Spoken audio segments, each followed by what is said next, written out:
eh, para sahabat Nabi memahami takdir sebagai penyerahan diri pada Tuhan. Dan dalam arti penyerahan diri itu, mereka tidak bahas lagi apa sih takdir itu.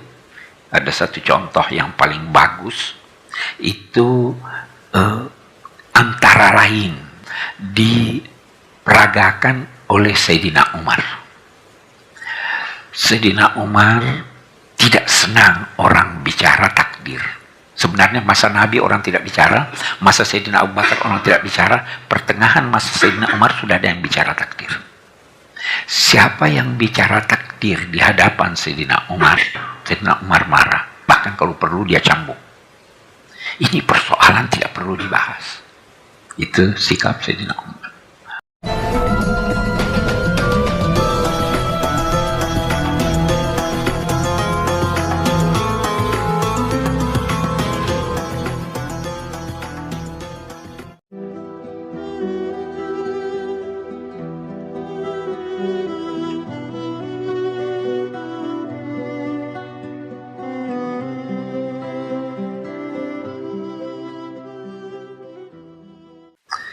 Bapak-bapak, ibu-ibu, saudara-saudara sekalian, Assalamualaikum warahmatullahi wabarakatuh. Kita sudah membahas rukun iman. Yang belum kita bahas itu adalah rukun iman yang ke-6. Percaya pada takdir. Sebenarnya uraian menyangkut takdir ini tidak dikenal pada masa Nabi, sebagaimana dibahas oleh filsuf-filsuf atau ahli-ahli ilmu kalam.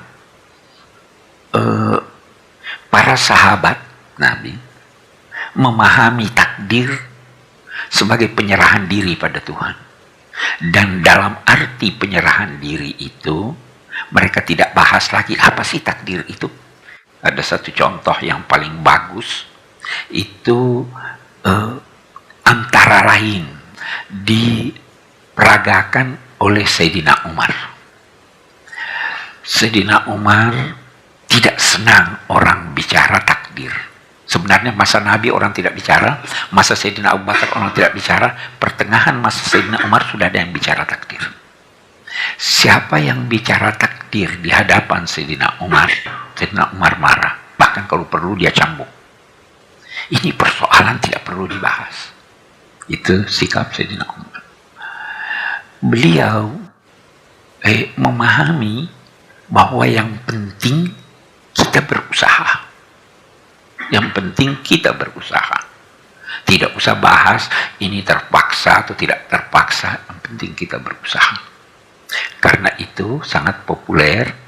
Sewaktu ada wabah, beliau akan ke Syam, ke Damaskus. Beliau batalkan, tidak jadi. Sahabat Nabi yang lain, Abu Ubaidah Ibnul Jarrah, seorang panglima perang yang pandai mengatur siasat, waktu itu bertanya, kamu lari dari takdir, wahai Umar? Dia katakan, saya lari dari takdir menuju takdir yang lain. Tetapi waktu beliau terbunuh, ditikam, beliau berkata, wa kana qadarullahi qadaran maqdura. Yang ditakdirkan Allah itu tidak bisa kita mengelak darinya. Coba lihat ya, itu yang dinamai oleh ulama-ulama sikap berserah diri pada Allah, berusaha, dan setelah ada hasil, ini sudah takdirnya Tuhan. Jadi saya ingin beri gambaran,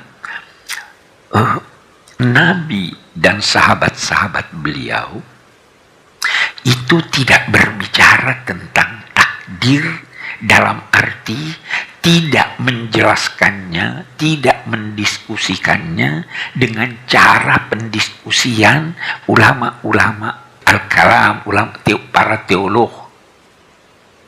Bahkan pernah suatu ketika dari kubur, ini hadis diriwayatkan oleh Imam Muslim, bersumber dari Sayyidina Ali.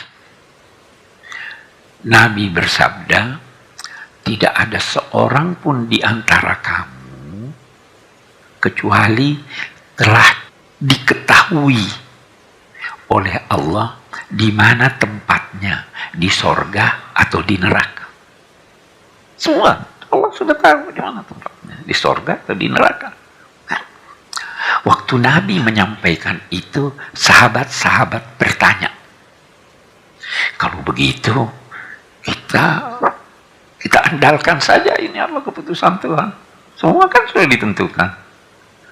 Nabi berkata, bisa jadi ada di antara kamu yang melakukan amal-amal yang dilakukan oleh orang-orang yang baik, tetapi pada akhir hidupnya dia melakukan amal buruk sehingga dia masuk neraka. Bisa juga sebaliknya. Sahabat berkata, kalau begitu kita tidak usah berusaha. Nabi bersabda lagi, i'malu, kamu harus berusaha. Fakullun muyassarun lima khuliqalah. Semua akan dipermudah untuk melakukan apa yang sesuai dengan pengetahuan Allah itu. Baru Nabi baca, fa amma man a'ta wattaqa wa saddaqa bil husna fasanuyassiruhu lil yusra. Siapa yang mau memberi dan dia percaya pada kalimat tauhid al-husna, di situ artinya kalimat al-husna, kalimat tauhid, maka Allah akan mempermudah jalannya. Kita garis bawahi, kalau dia percaya ini. Tuhan mempermudah jalannya. Wa amma man bakhila wastaghna, adapun yang kikir, tidak mau percaya, dia juga dipermudah jalannya menuju ini. Waktu saya kuliah, ini yang kita pelajari. Syekh Abdul Halim Mahmud berkata, kalau kita baca hadis ini, awalnya seakan-akan faham fatalisme, udah deh serahkan aja sama Tuhan. Tetapi akhirnya kita disuruh kerja.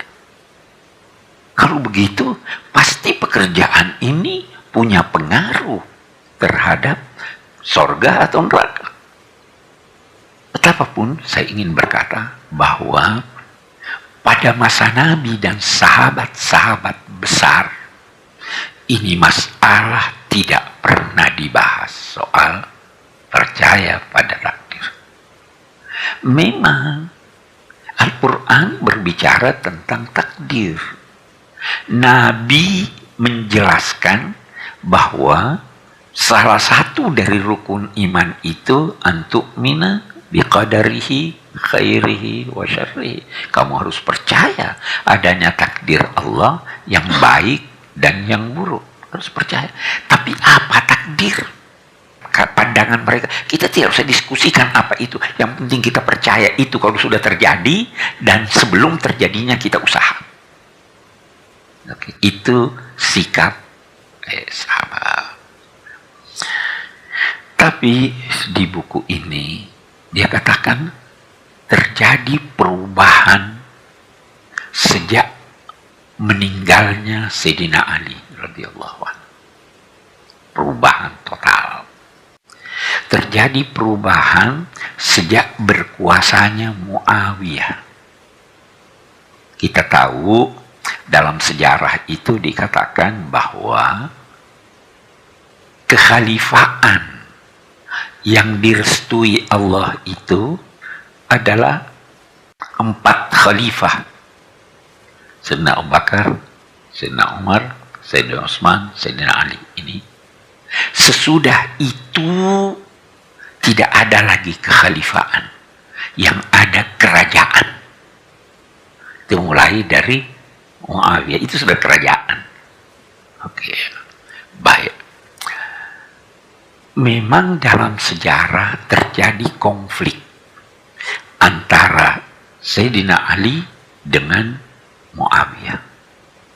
Pada akhirnya, saya pernah jelaskan panjang lebar ini, pada akhirnya setelah Sayyidina Ali terbunuh, Sayyidina Al-Hasan tidak ingin terjadi perpecahan dalam masyarakat, tidak ingin terjadi bunuh-membunuh, maka apa katanya? Saya tidak menuntut lagi. Saya ingin mengakui Muawiyah sebagai khalifah dengan syarat-syarat ini. Antara lain, jangan jadikan anakmu sebagai penerus, karena itu kerajaan namanya. Ada orang-orang tentu yang tidak senang dengan itu, karena sistemnya sistem kerajaan, maka terjadi kezaliman-kezaliman dalam masyarakat.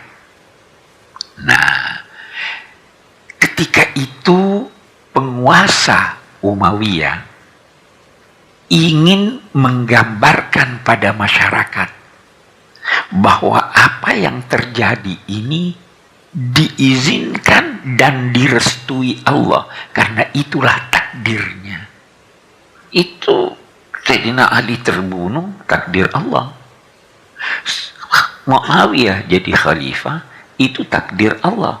Tetapi dia artikan takdir Allah itu bukan sebagai izin Allah, tetapi restu Allah. Beda kan? Restunya ini. Jadi jangan marah sama saya. Ini Allah mau begitu. Bagaimana nanti ketetapan hukumnya? Bagaimana nanti sikap Allah? Lahir apa yang dinamakan irja, murji'ah. Orang-orang udah deh dibahas nanti di hari kemudian, tidak usah dulu salahkan ini, tidak usah salahkan itu. Nah, untuk menyebarluaskan ide ini, agama dalam 2 tanda petik diperalat. Ini politik sudah memperalat agama. Bagaimana caranya? Muawiyah yang ada di Damaskus mengirim surat kepada sahabat-sahabat Nabi yang ada di Medina, bertanya, apa doa Nabi habis sholat? Diduga keras Muawiyah tahu, tetapi dia mau informasi yang jangan dianggap datang darinya.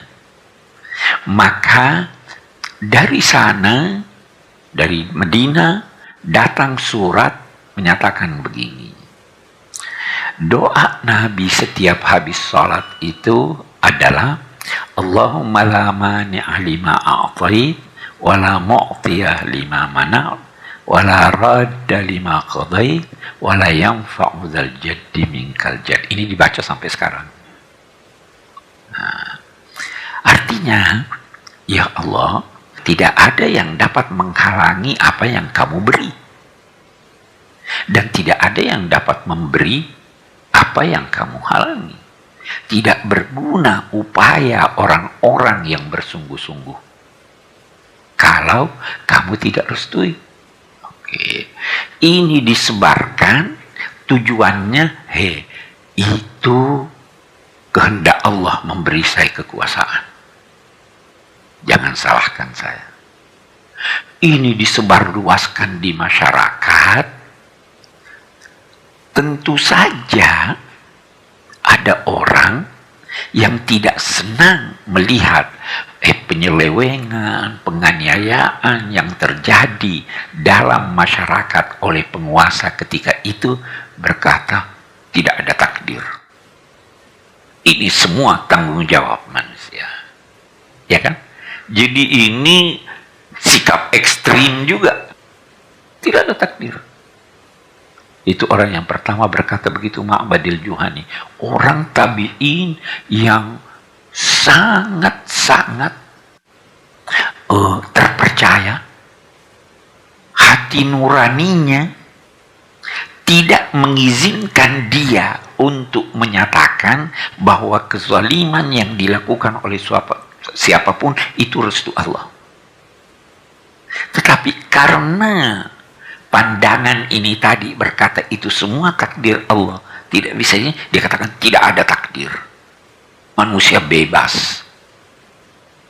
Orang ini Ma'bad dibunuh.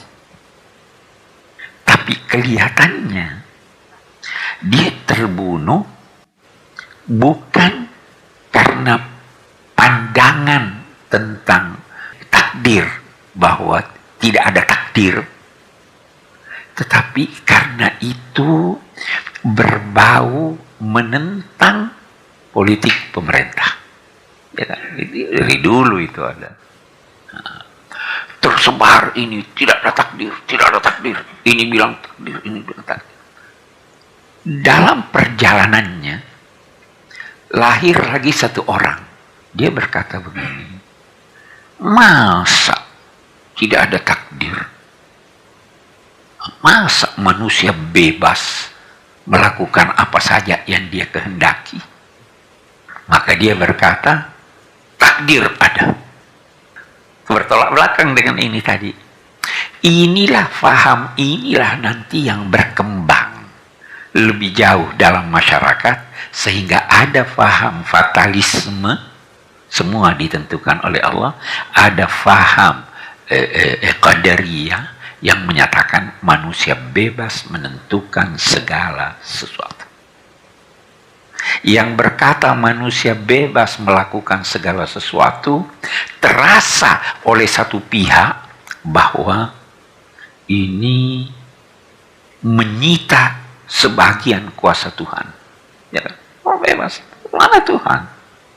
Yang berkata bahwa manusia ini ditentukan oleh Tuhan segalanya, itu berkata, kalau begitu kenapa kita disiksa? Ya kan?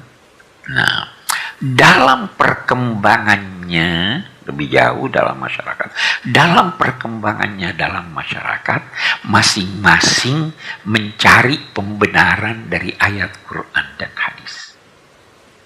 Yang berkata bebas, manusia bebas, itu misalnya berpegang man syaa falyu'min wa man syaa falyakfur. Siapa mau beriman silahkan beriman, siapa yang mau kafir silahkan kafir. Ini Anda bebas. Yang berkata manusia tidak bebas, dia baca ayat wa ma tasyauna illa ayyasha Allah. Kamu tidak bisa berkehendak kecuali dikehendaki oleh Allah. Oh, ini kita tidak bisa apa-apa nih. Yang berkata bahwa manusia tidak punya kemampuan, dia baca ayat wallahu khalaqakum wa ma ta'malun. Allah menciptakan kamu, dan diartikan dan apa yang kamu kerjakan itu Allah ciptakan. Jadi masing-masing cari ayat. Lahir satu tokoh namanya Abul Hasan Al-Asy'ari. Ini nanti menjadi akidah Asy'ariyah. Akidah Asy'ariyah ini jalan tengah. Tapi walaupun demikian, ada ulama-ulama yang tidak setuju. Itu Ibnu Taimiyah itu mengkafirkan, ini sampai sekarang. Dalam sisi keagamaan semua punya pandangan yang berbeda-beda. Abul Hasan Al-Asy'ari berupaya mencari jalan tengah. Jalan tengahnya itu dinamai kasb. Kasb, usaha. Baik, mari kita lihat. Memang ada hal-hal yang dilakukan oleh manusia di mana hal itu tidak dalam kontrolnya. Ada orang gemetar, ya kan? Gemetar. Itu dia kuasai dirinya untuk gemetar. Di luar kontrol. Apa bedanya dengan orang yang gemetar tangannya dengan penari? Nah, lihat penari Bali juga. Sama atau beda itu? Sama-sama gemetar. Tetapi yang ini di luar kemampuan dia untuk mengontrolnya, yang itu dia, jadi ada dua. Bersin. Anda kuasa menahan bersin? Tidak. Anda kuasa mau bersin? Tidak bisa. Pernah alami itu? Hal-hal yang di luar kontrol kita, itu di bawah kuasa Allah. Tetapi saya bisa ambil gelas ini di bawah kontrol saya nih. Nah, yang dibawa kontrol saya, yang saya lakukan atas dasar kesadaran saya dan keinginan saya, itu yang dinamai kasb. La yu'akhidukumullahu billagwi fi aimanikum Walaki yu'akhidukum bima kasabat qulubukum. Kamu sumpah, bukan tujuan kamu bersumpah, tidak apa-apa. Yang Allah minta pertanggungan jawab kamu adalah amalan yang kamu lakukan dalam bentuk kasab, yakni yang kamu inginkan dan kamu maksudkan untuk melakukannya. Nah, jadi berarti, kata Imam Abul Hasan al-Asy'ari ini, yang berkata bahwa Tuhan menciptakan amal dan itu datangnya dari Tuhan benar pada sebagian. Denyut jantung Anda kuasai. Tidak. Itu Tuhan punya. Tetapi yang berkata juga bahwa manusia bebas melakukan segala sesuatu yang dikehendakinya, benar juga, tapi tidak semua juga. Nah, yang dituntut tanggung jawabnya itu adalah yang Anda lakukan dengan sengaja, yang Anda lakukan dengan maksud-maksud yang disadari oleh keinginan Anda. Ini kira-kira gambaran. Itu jalan tengah. Jadi kita tidak berkata manusia bebas sebebas-bebasnya, tapi tidak juga berkata bahwa manusia segala kegiatannya ditentukan 100% oleh Allah Subhanahu